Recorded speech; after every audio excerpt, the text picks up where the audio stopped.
Hi students, இப்ப நம்ம பார்க்கக்கூடிய ஒரு முக்கியமான பகுதி என்ன அப்படின்னு பாத்தீங்கன்னா ஒற்றை கோளக பரப்பினால் ஏற்படும் பக்கவாட்டு உருப்பெருக்கம் அப்படின்னா தெரியும் இல்லையா? சோ ஓகே, உருவத்தை பெருசா காமிக்கக்கூடியது. ஓகே, எத்தனை மடங்கு பெருசா காமிக்குது அப்படிங்கறத சொல்லக்கூடியதுதான் உருப்பெருக்கம் அப்படின்னு சொல்றோம். ஓகே, எனிவே ஒற்றை கோளக பரப்புல ஒரு ஒளி விழும்போது அந்த பரப்பை தாண்டி வரும்போது என்ன ஆகும்? ஒளி விலகல் அடையும். சோ அப்ப அந்த விலகலுக்கான சமன்பாடை ஏற்கனவே நம்ம போன வீடியோல பார்த்தோம் இல்லையா? ஒற்றை கோளக பரப்பினால் ஏற்படும் ஒளி விலகலுக்கான சமன்பாடு. இப்ப இதே ஒற்றை கோளக பரப்பை யூஸ் பண்ணி ஒரு பொருளினுடைய பக்கவாட்டு உருப்பெருக்கத்தை நம்ம கண்டுபிடிக்க போறோம். சரியா? சோ ஃபர்ஸ்ட் கோளக பரப்பு ஒன்னு எடுத்துப்போம். அது ஒற்றை கோளக பரப்பு. சோ இந்த மாதிரி ஒரு ஒற்றை கோளக பரப்பு. சோ இந்த ஒற்றை கோளக பரப்பு என்ன பண்ணுது? இரண்டு ஊடகங்களை பிரிக்கக்கூடிய ஒரு பரப்பா இருக்கு இல்லையா? அப்ப இங்க ஒரு ஊடகம், அதனுடைய ஒளிவிலகல் எண் n1, இங்க இன்னொரு ஊடகம், ஒளிவிலகல் எண் n2. சரி, அடுத்து இதனுடைய மைய புள்ளிக்கு ஒரு பேர் இருக்கு இல்லையா? முனை அப்படின்னு சொல்லுவோம். ரைட்? சோ ஏற்கனவே ஆடிகள்ல படிச்சிருப்போம். அடுத்து இது வழியாக செல்லக்கூடிய அந்த கற்பனை கோட்டுக்கு ஒரு பேர் இருக்கு. இதுக்கு என்ன பேரு? முதன்மை அச்சு அப்படின்னு சொல்லியிருக்கோம். சரி, இப்ப பக்கவாட்டு உருப்பெருக்கம். பக்கவாட்டு அப்படின்னா நான் இப்படி நிக்கிறேன் அப்படின்னா என்னோட பக்கவாட்டு அப்படின்னு சொல்லும் போது நார்மலா நம்ம என்ன சொல்லுவோம்? இந்த சைடு, இந்த பக்கம் இல்லையா? சோ அப்ப இதுல பாத்தீங்கன்னா ஒரே ஒரு அளவு மட்டும்தான் எடுக்கப்படுது. எது? உயரம் மட்டும். கரெக்டா?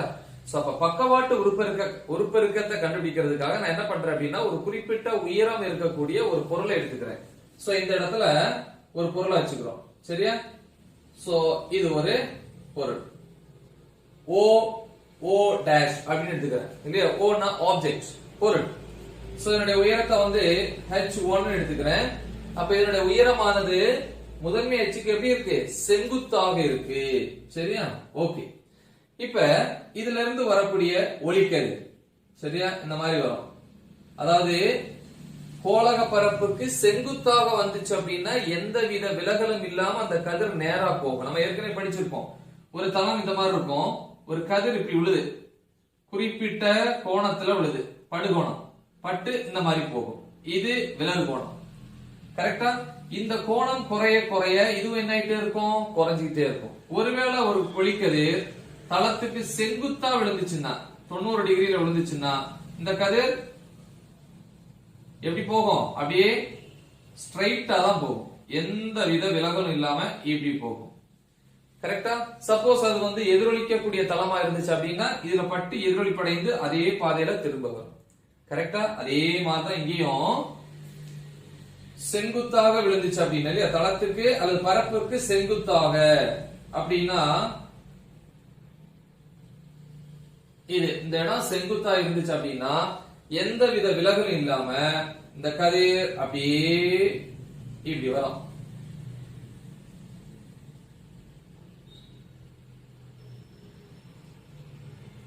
Is it right? அதே மாதிரி நல்லா பாத்துக்கோங்க. இந்த புள்ளிக்கு ஒரு பேர் இருக்கு. என்ன அப்படின்னா சி. சி-னா என்னது? வளைவு மையம். ஏற்கனவே படிச்சிருப்போம் இல்லையா? சோ அப்ப இந்த இடத்துல நமக்கு என்ன கிடைக்குது அப்படின்னா இந்த பொருளினுடைய பிம்பம் கிடைக்குது. அது தலைகீழா பாருங்க. இது மேல ஹெட் போர்ஷன், இந்த பகுதி கீழே வருது. சோ அப்ப இந்த இடத்துல நமக்கு தலைகீழா கிடைக்கும். ரைட்? சோ என்ன கிடைக்கும்? பிம்பம், இமேஜ் அப்படின்னு சொல்லுவோம். அதான் இங்க ஐ. இங்க O டேஷ்னா இங்க என்ன வரும்? அப்ப I டேஷ். ஏன்னா அந்த பகுதி தான் இங்க வருது. இங்க O னா இங்க I.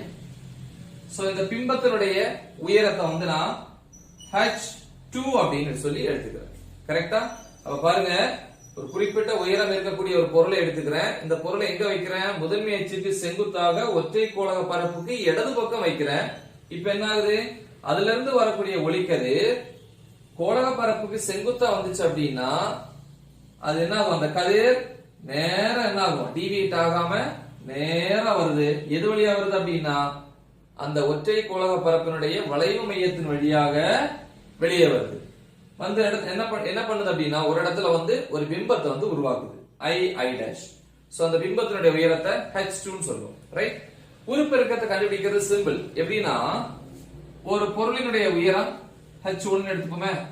கிடைக்கக்கூடிய பிம்பம் இந்த மாதிரி கிடைக்குது. அது தலைகளா கிடைக்கலாம், இங்க தலைகளா கிடைக்குது, இல்ல நேரா மேல கூட கிடைக்கலாம். சோ அத வந்து H2 ன்னு வச்சுக்கிறேன்.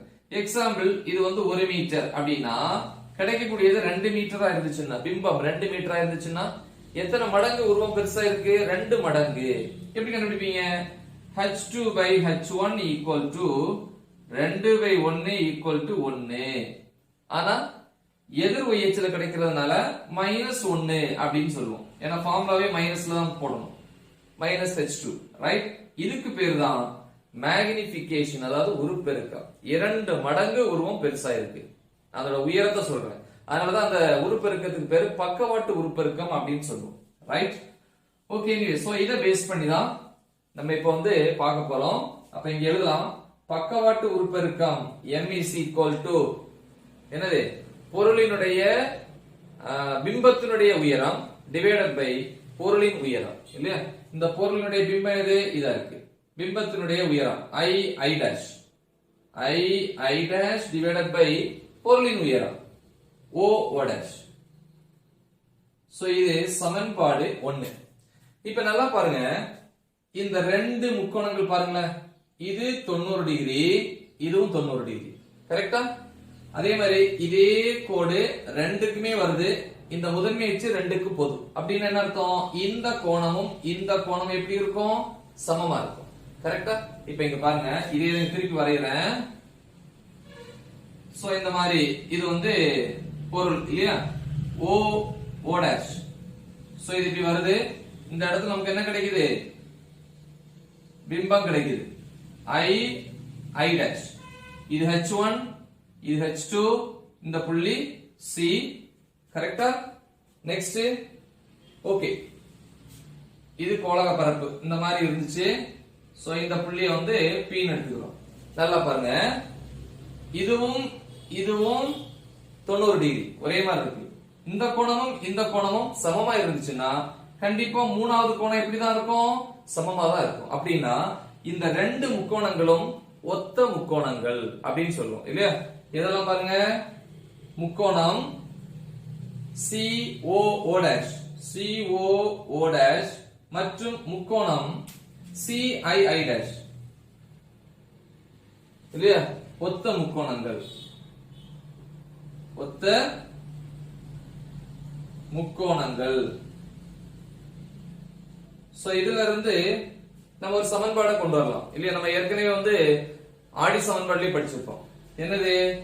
பிம்பத்தினுடைய உயரம் i dash டிவைடட் பை பொருளினுடைய உயரம் o dash is equal to that, clear? இந்த பேஸ் இது என்னது? ci divided by co. எப்படின்னா நல்லா பாருங்க, இதனுடைய உயரம் மாறும்போது இங்க வரக்கூடிய கதிர் முதன்மை அச்சை வெட்டக்கூடிய புள்ளி மாறும், இல்லையா? இப்ப இந்த உயரத்துல இருக்கும்போது இந்த கதிர் இப்படி வரும்போது கரெக்டா இந்த புள்ளியை மீட் பண்ணி போகுது. ஒருவேளை இந்த உயரம் குறைஞ்சிச்சு அப்படின்னு என்ன ஆகும்? இந்த கதிர் இப்படி போகும், கரெக்டா? சப்போஸ் பொருள் இது வரைக்கும் தான் அதனுடைய உயரம் அப்படி இருந்துச்சு அப்படின்னா, கரெக்டா? அப்ப இந்த உயரம் மாறும்போது பிம்பத்தினுடைய உயரமும் மாறும், இந்த முக்கோணத்தினுடைய இந்த பக்கங்களுடைய நீளமும் என்ன ஆகும்? மாறுபடும், கரெக்டா?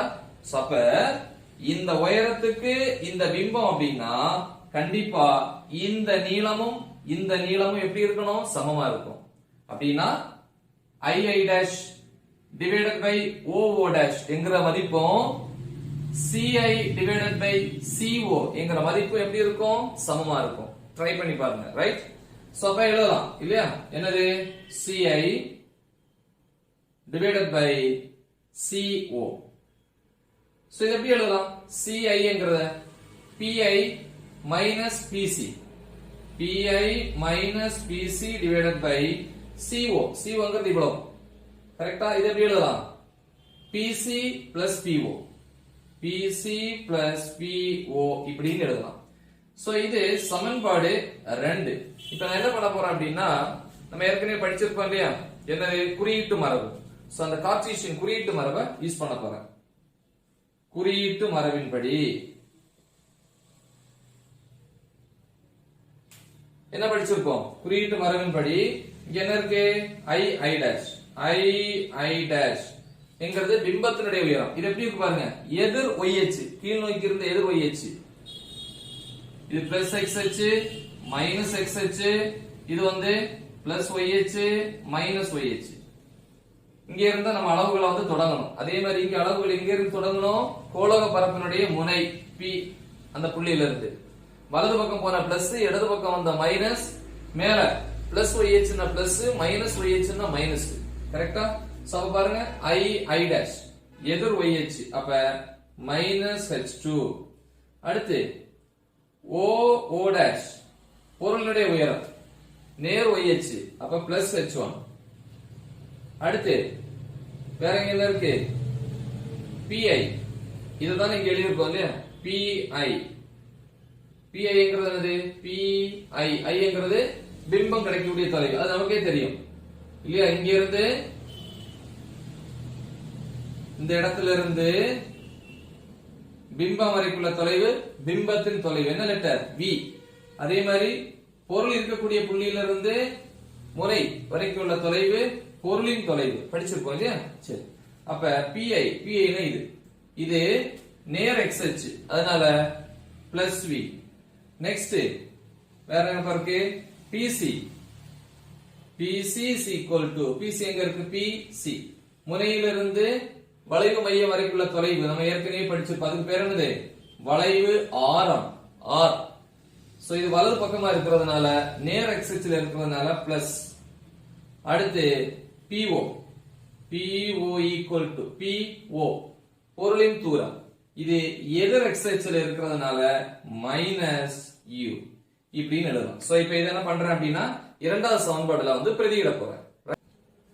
இங்க என்ன இருக்கு, I dash பிளேஸ்ல minus h2 divided by h1 equal to PI என்னதுங்க,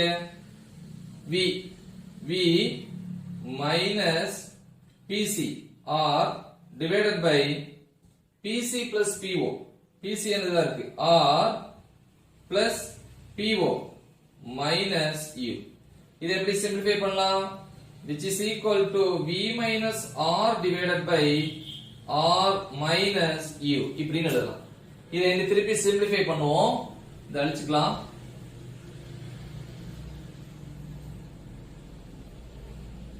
சோ அந்த மைனஸ் h2 by h1 இருக்கு இல்லையா, மைனஸ இந்த பக்கம் கொண்டு போயிட்டேன் அப்படின்னா h2 by h1 is equal to, இந்த மைனஸ் இங்க வந்துச்சுன்னா இது மைனஸா மாறும், இது பிளஸ்ஸா மாறும். கரெக்ட்டா? அப்ப R minus V divided by R minus U. So இத சமன்பாடு 3. கரெக்ட்டா?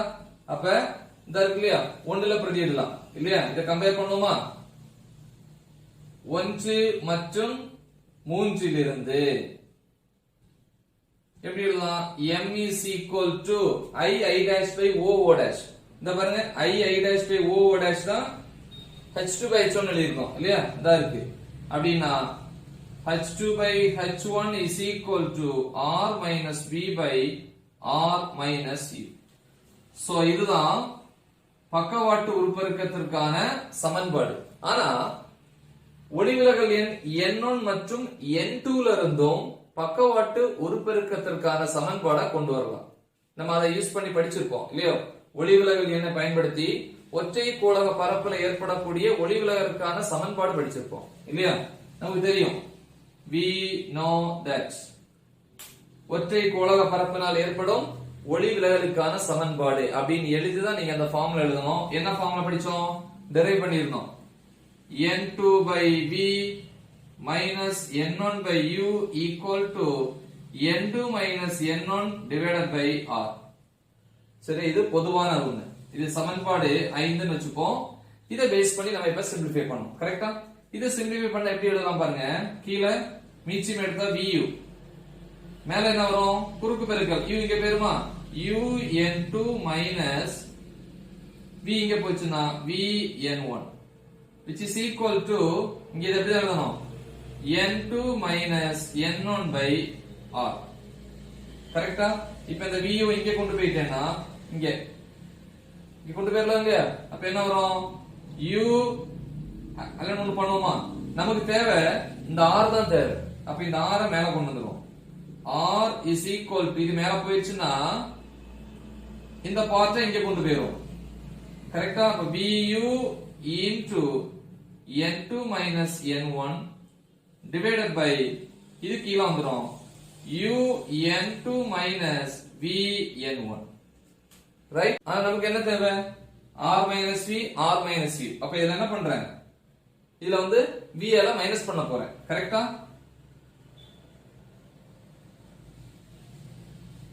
சோ என்னாச்சு?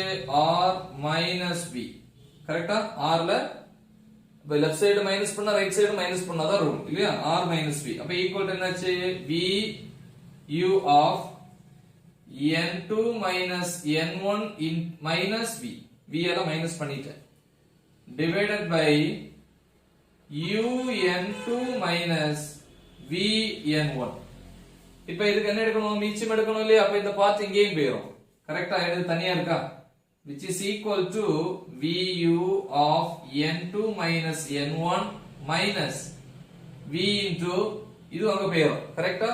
v இது மேல போச்சுன்னா v into u n2 minus into minus plus v into v square அல்லது v அப்படியே எழுதிக்கலாம் இல்ல? v square n1 divided by u n2 minus v n1 இப்படி எழுதிக்கலாம். கரெக்ட்டா? சரி.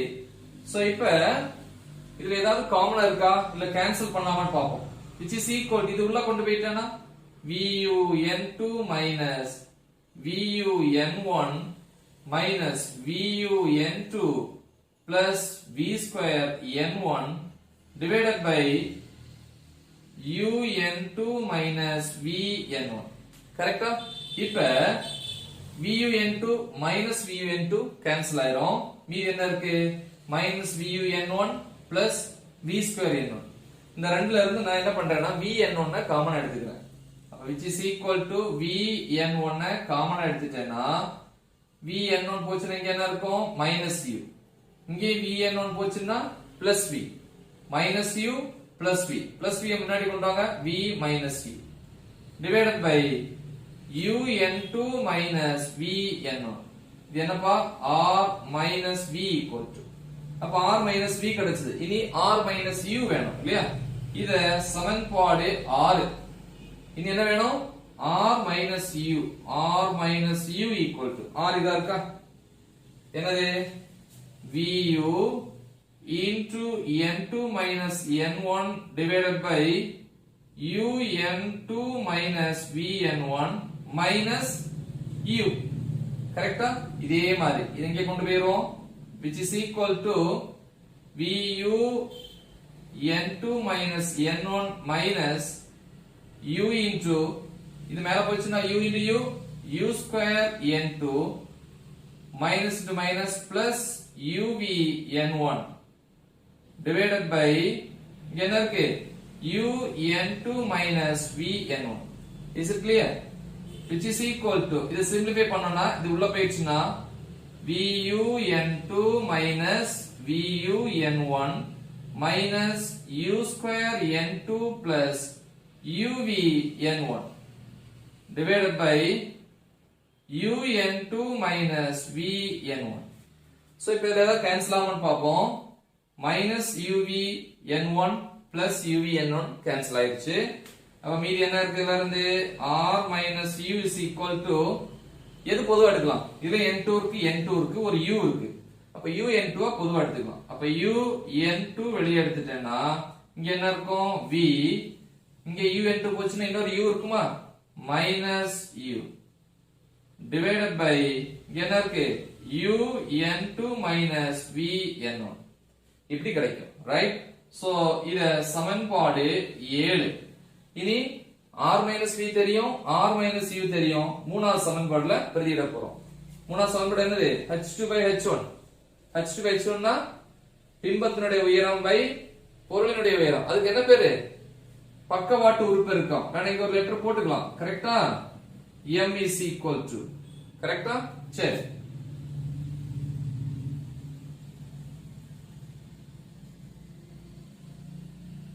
சரி. அப்ப இங்க என்னது? மூன்றில் பிரதியிட. மூணாவது சமன்பாடு என்னது? m is equal to கரெக்டா h2 by h1 is equal to r minus v. r minus v எங்க இருக்கு? இதா இருக்கு. v n1 into v minus u divided by என்ன இருக்கு? u n2 minus v n1 whole divided by அடுத்து என்னது? S இந்த பார்ட் எழுதிட்டோம். r minus v எழுதிட்டோம். கரெக்ட். இங்க அடுத்து divided by r minus u இதா இருக்கு. u n2 into v minus u divided by u n2 minus v n1. இப்போ இந்த பார்ட் கேன்சல் ஆயிரும். அதே மாதிரி v minus u கேன்சல் ஆயிருச்சு. அப்ப m is equal to h2 by h1 equal to v n1 divided by u n2. அப்ப v என்கிறது பிம்பத்தினுடைய தொலைவு, u பொருளின் தொலைவு, n1 என்கிறது முதல் ஊடகத்தினுடைய ஒளிவிலகல் எண், n2 என்கிறது இரண்டாவது ஊடகத்தினுடைய ஒளிவிலகல் எண். சோ இவ்வளவு தெரிஞ்சாலும் என்ன கண்டுபிடிக்கலாம்? பக்கவாட்டு உருப்பெருக்கத்திற்கான சமன்பாடு அல்லது மதிப்பை கண்டுபிடிக்கலாம். அதே மாதிரி பிம்பத்தினுடைய உயரம் பை பொருளினுடைய உயரம் தெரிஞ்சாலும் பக்கவாட்டு உருப்பெருக்கம் கண்டுபிடிக்கலாம்.